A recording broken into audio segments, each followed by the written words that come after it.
ओम नमः शिवाय। जय श्री राम। फ्रेंड्स, अभय की अगर मैं बात करूं, आईआईटीएन बाबा के रूप में जो उन्होंने पहचान पा रखी है, वैसे तो उनको पसंद ही नहीं है कि मुझे कोई आईआईटीएन कहे, लेकिन क्या वो जो पहला इंटरव्यू में वो वायरल हो गया ना, वो आईआईटीएन करके, तो बस वो हो गया है उनका।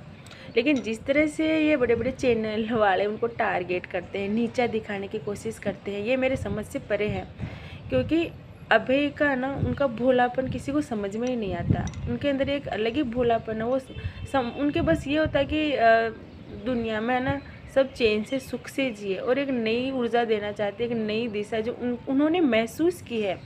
और उनके साथ बहुत सारी ऐसी चीज़ें होती चली गई जो अब उनका एक्सपीरियंस हो गई है, और वो उनसे बाहर निकल करके उन्होंने जो अभी भी वो सीख ही रहे हैं। ऐसा कुछ भी नहीं है कि भाई अभी परफेक्ट हो गए। वो हमेशा बोलते हैं कि मैं सीख रहा हूँ, नई नई चीज़ें कर रहा हूँ।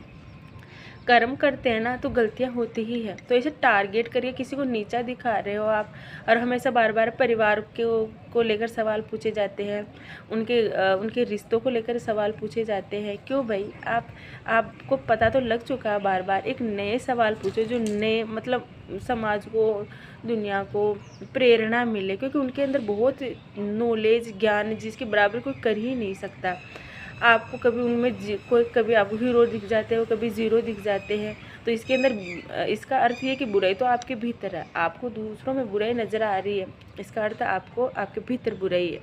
और शास्त्रों की बात करते हो, शास्त्र को सबसे पहले जीवन में उतारो कि शास्त्र क्या कहते हैं। शास्त्र तो, भगवान तो हमेशा भाव देखते हैं। अभय के भाव देखो कितने पवित्र और पाक है।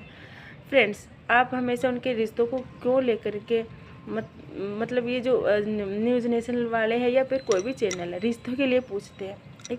आपको एक छोटी सी चीज़ समझ में नहीं आती। एक रस्सी होती है जो जिसके अगर पहले सिरे को पकड़ेंगे तो दूसरा सिरा तो उसमें अपने आप ही जुड़ जाता है। तो आप अभय को रिश्तों के बारे में पूछ रहे हो ना, तो आप उन्हें रिश्तों के बारे में नहीं पूछ रहे हो, बल्कि उन औरतों की इज्जत उछाल रहे हो। शर्म आनी चाहिए भाई। अपने टीआरपी बढ़ाने के लिए आप देखते नहीं हो कि कोई महिलाएं अपने परिवार में पारिवारिक हो सकती है, तो उनका परिवार, मतलब उनके बीच में क्यों गृह क्लेश करवानी है।